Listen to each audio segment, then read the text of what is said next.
తురకపల్లి మండలం ధర్మారం కర్షల్గడ్డ నుండి బిల్యానాయక్ తండా వరకు బీటీ రోడ్డు పనులకు తెలంగాణ రాష్ట్ర ప్రభుత్వ విప్ ఆలేరు ఎమ్మెల్యే బీర్లా ఐలయ్య శంకుస్థాపన చేశారు.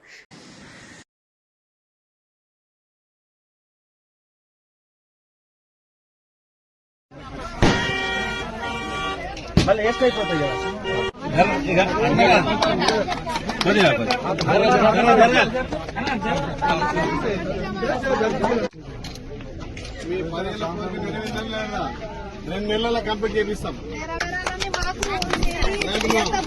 మీ సురేందర్ వీళ్ళంతా కలిసి ఎప్పుడు ముగ్గుకు ఎంబడబడి మా 10 ఏళ్ల కోరిక కావాలని అని చెప్పారు. అందుకే 2 నెలల మీకు డాంబర్ రోడ్ వేసి కంప్లీట్ చేయిస్తాం. ఓకేనా? మంచి వస్తున్నాయా? ఓకే, ఇంకేం కావాలి మీ ఊరికి? వాటర్ వస్తలేదా? Water filter sir, filter water filter మీరు ఉన్నాయి సార్. ఫిల్టర్ అయితే